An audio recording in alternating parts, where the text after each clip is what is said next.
PTI worker हैं, यकीन माने नाजरीन को उनमें थोड़ी सी भी शर्म बाकी हो, थोड़ा सा भी हया बाकी हो, थोड़ी सी भी, मैं गैरत का लफ्ज़ भी इस्तेमाल कर सकता हूँ, थोड़ी सी गैरत भी बाकी हो, अगर उनमें थोड़ा सा शऊर हो तो वो अपने लीडर का बयान भी सुन ले और हाफिज साद रिजवी साहब का भी बयान सुन रहे हैं।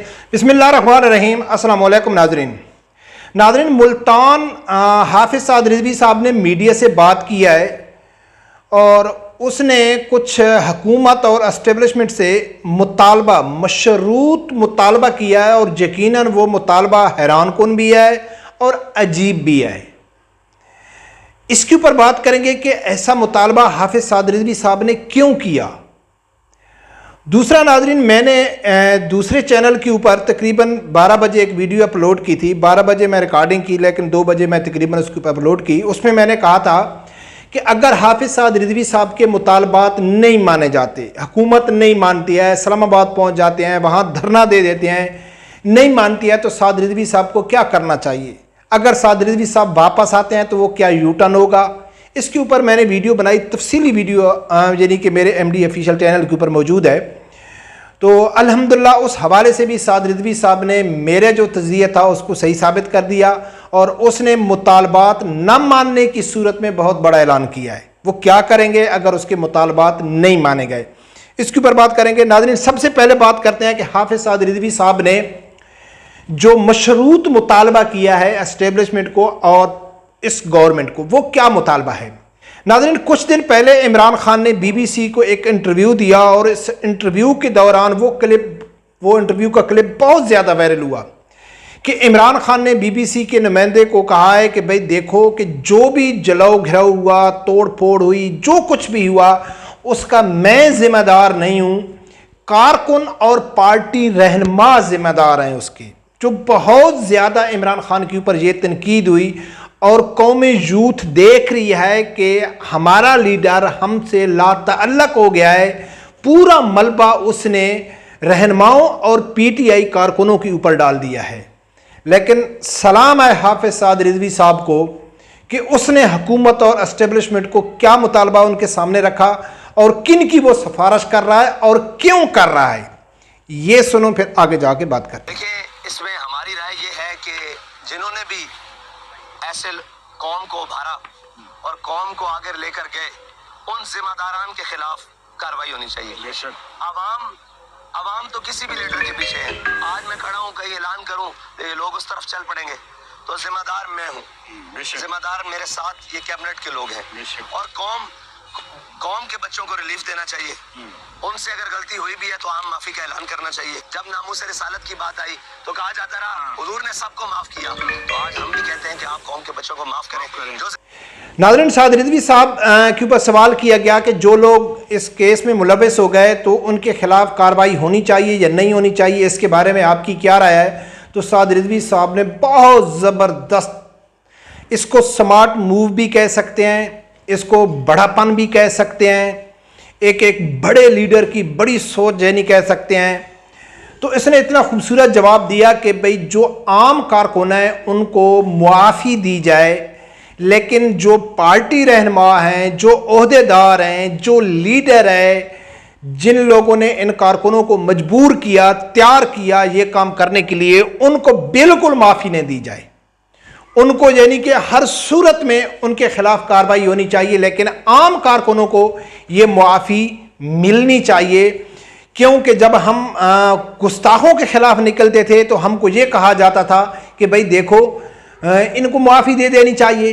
तो आप गुस्ताखों के लिए हमारे सामने मुतालबा करते थे कि यार गुस्ताखों को मुआफ़ी दी जानी चाहिए, तो ये जो कौम के बेटे हैं, ये जो बच्चे हैं, इनका आप फ्यूचर क्यों तबाह कर रहे हैं।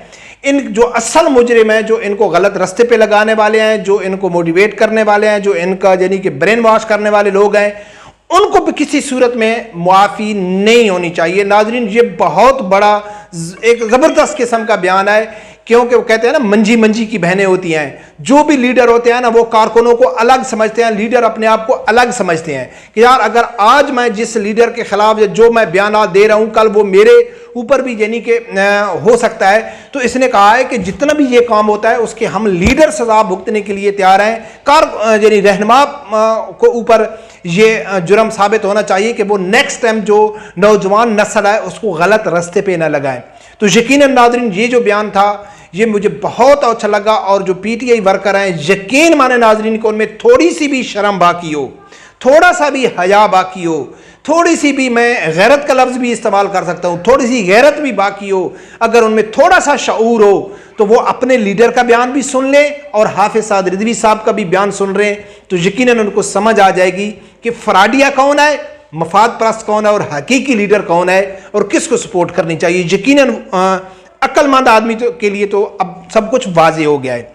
अब नाज़रीन दूसरा जो हैरान कुन तो ये आप लोगों के सामने रख दिया, लेकिन अब जो हाफिज साद रिजवी साहब ने ये कहा है कि अगर मुतालबात नहीं माने जाते, नाज़रीन मैंने मेरी जो लास्ट वीडियो है MD ऑफिशियल चैनल के ऊपर, उसके ऊपर मैं पूरी वीडियो यही बनाई है कि कारकुनों के अंदर बड़े जज्बात होते हैं, वो बड़ी उम्मीदें लेके जाते हैं कि भाई हम तो वापस नहीं आएंगे वगैरह वगैरह, यानी कि लंबी चौड़ी है। लेकिन शॉर्ट में आप लोगों को बताऊं कि मैंने कहा था कि हाफिज साद रिजवी साहब के अगर कोई मुतालबात नहीं माने जाते, नहीं मानने से मुराद है कुछ में डील हो जाती है, कुछ माने जाते हैं, कुछ नहीं माने जाते, यकीन दहानी कराई जाती है, तो इस सूरत में अगर साद रिजवी साहब वापस आ जाते हैं तो ये यू टर्न नहीं होगा, क्योंकि ये एक प्योर सियासी मूव आ रही है। ये जो लॉन्ग मुल्क बचाओ यानी कि पाकिस्तान बचाओ तहरीक आ रही है, ये टोटली सियासी है। तो सियासत में ऐसा चलता है कि आपको बंद गली में नहीं जाना पड़ता है। तो ये मैंने तकरीबन 11 बजे वीडियो यानी कि मैंने वो रिकॉर्ड की थी और 2-2:30 बजे मैंने वो इस चैनल के ऊपर डाली, और अल्हम्दुलिल्लाह अभी मेरे सामने तकरीबन 1 घंटा पहले हाफिज साद रिजवी साहब की एक प्रेस कॉन्फ्रेंस मुल्तान में नजर आई, तो उसमें यही सवाल किया गया कि अगर मुतालबात नहीं माने गए तो आप क्या करेंगे, ये सुनो ना। अगर हमारे सारे मुतालबात तस्लीम कर लिए जाते हैं लाहौर तक, तो हम वहीं दुआ करेंगे पाकिस्तान के लिए, इस्लाम की सरबुलंदी के लिए, पाकिस्तान में रहने वाली आवाम के लिए ख़त्म कर देंगे। अगर हमारे मुतालबात तस्लीम ना किए गए तो हम इस्लामाबाद भी जाएंगे, और अगर वहाँ भी तस्लीम ना किए गए तो फिर आगे नहीं, वो आप ना कहे ना, वो इंशाल्लाह फिर उसके बाद मुशावरत होगी, जो तय पाया वो आपके सामने।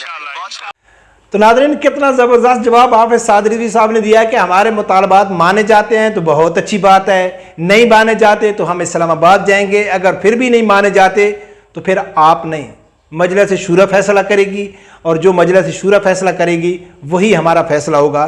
तो यकीनन नाज़रीन जो बात मैंने की थी कि सियासी लीडर को ऐसे बंद गली में नहीं जाना चाहिए, और कारकुनों को भी इस चीज़ की यानी कि समझ होनी चाहिए कि सियासी नारा कौन सा है, किस तरह आवाम को मोटिवेट किया जाता है, किस तरह एक स्मार्ट मूव चली जाती है, या किस तरह हुकूमत के ऊपर प्रेशर डाला जाता है, क्योंकि ये अभी अपोजिशन जमात है और सबसे बड़ी अपोजिशन जमात है, और अपोजिशन जमात का काम ही यही होता है कि बार बार हुकूमत के ऊपर प्रेशर डालना, ना कि उसके ऊपर बंदूक तान के खड़े हो जाना। तो इंशाल्लाह काफ़ी हद तक मुतालबात यानी पेट्रोलों की कीमत में, आटे की कीमतों में कमी आ रही है, और इंशाल्लाह जो भी कमी आ जाएगी वो पाकिस्तानी गरीब अवाम के मफाद में होगी। देखते हैं नाज़रीन आगे क्या होता है। रब परवरदिगार से यही दुआ है कि अल्लाह ताला मेरे इसमें हर आदमी को हक सच सुनने की और उसके साथ खड़े होने की तौफीक अता फरमाए। अल्लाह।